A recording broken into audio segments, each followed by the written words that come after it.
So Jürgen, we have a couple of questions. In the, Okay. in the TIC example, were Tinker and Taylor two separate TIC investors or were they together?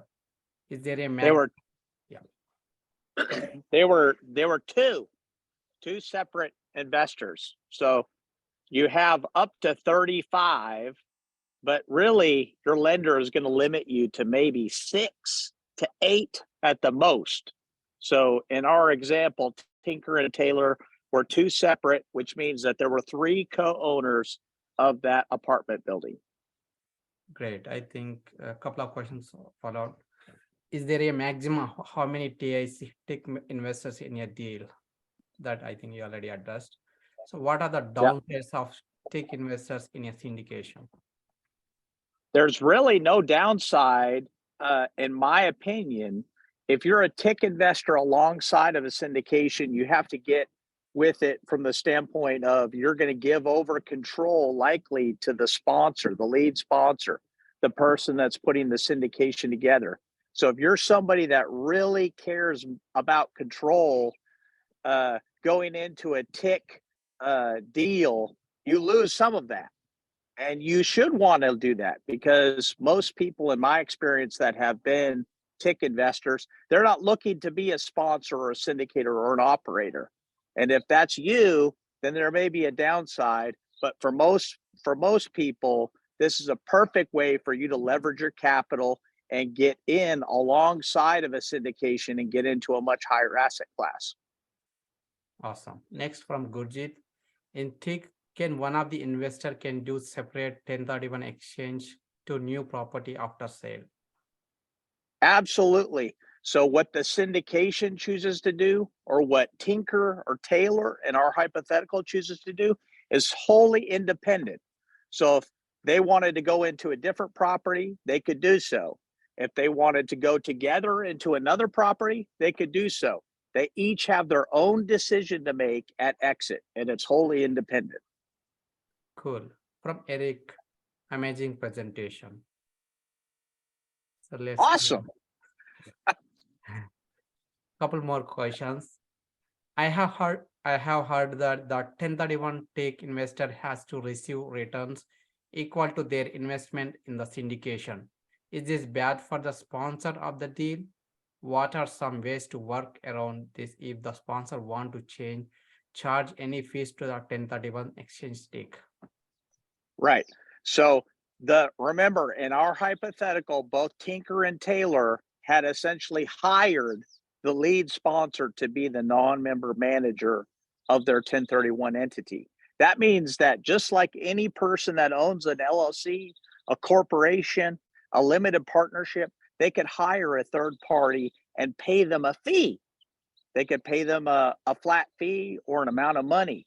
In a tick scenario, it's very common for you to hire a non-member manager, which is like the sponsors, and pay them a portion of whatever the distributions are as a fee. Remember, they can't own any equity because the original taxpayer has to be the same taxpayer that sold the property, that owns the replacement property, but you can hire them and pay them essentially a fee. And that's how most sponsors get compensated the same way that they would had like an LP. An LP pays a promote or that acquisition fee or those other asset management fees.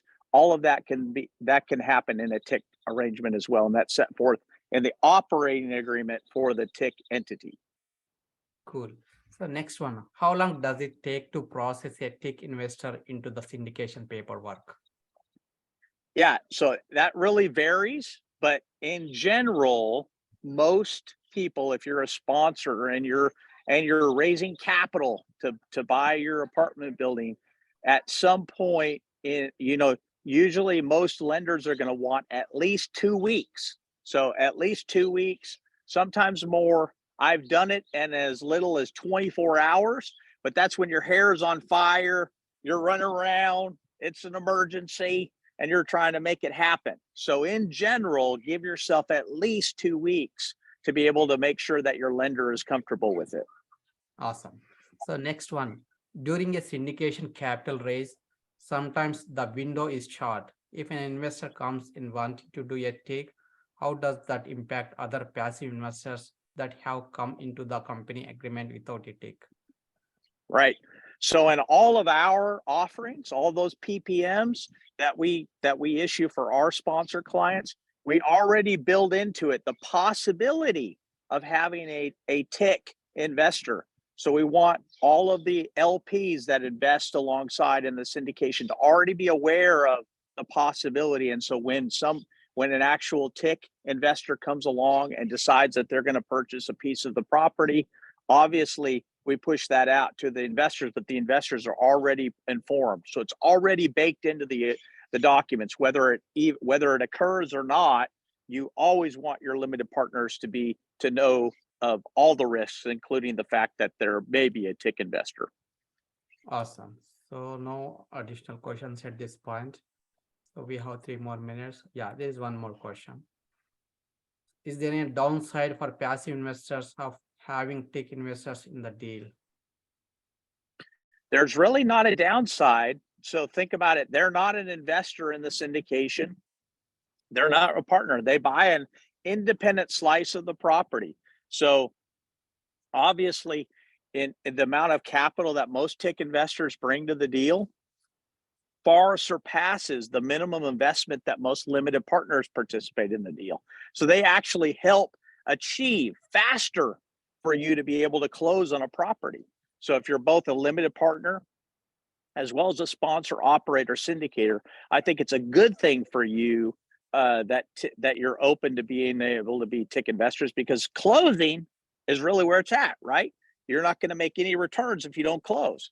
So the reality is, by allowing yourself the opportunity to have a TIC investor alongside of the syndication, it gives you a greater chance of success in closing, not a worse chance. Awesome. So one more question. I think a couple more questions. So how much does it cost to structure a syndication as a tech investor? Is there any minimum investment that you usually recommend that tech investor brings in? Yeah, so every lead sponsor sometimes has it in their brain what their litmus test is. That may be at 500,000, it may be a million, it may be 750, it may be 3 million. I have a client that won't take anything less than 5 million for a tick investor. And then I have other clients that allow tick investors at like $250,000. So it's really up to the lead sponsor as to what they're willing to accept, because you're really allowing them to participate and purchase a piece of the property directly from the seller of the property. But it's totally unique. It really, if you're somebody out there that has 1031 money, believe me, don't stop trying just because somebody says no, you don't have enough money or not enough 1031 money. There's lots of sponsors, operators out there that have different levels and would be willing to allow you to participate. Awesome. Next one from Eric. If we engage your services, do you prefer that we start with one of your stock documents? What is the typical cost of PPM, operating agreement, subscription? Yeah, so we charge flat fees. So most people that are in this space should charge you a flat fee. If you hire a lawyer and he starts to charge you by the hour, run away, because they don't do this very often. So the reality is, we want you to have a consistent flat fee model so that you know exactly what you're paying for. Most of the 1031 parties that participate in alongside of our sponsor clients get charged a flat around $10,000, but that gets built into the equity. So in other words, the amount of 1031 money that you bring to the table compensates and pays for that. It's not like you have to come to the table with extra money, after tax money, separate money. That's not the way that it usually works. You really want to have a sponsor that understands that the LPs are paying their legal fees through the equity that they bring to the table. The same should be true of the 1031 party that comes to the table. So next one from Tweetree. Is the TIC like a LP owner versus GP?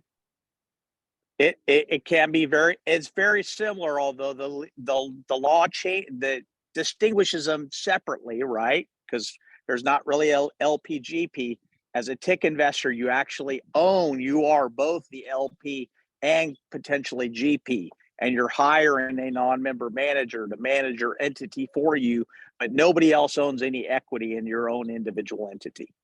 Awesome. A last one from Gurjit. As a tech investor has to provide tax return to lender to qualify loan.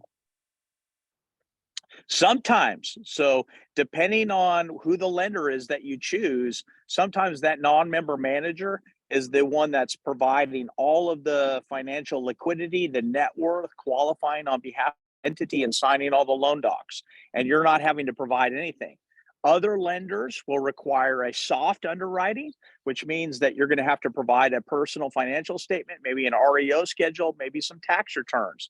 But in general, as a TIC investor who participates in these types of structures, you're not going to be, it's not the same as a KP or a guarantor.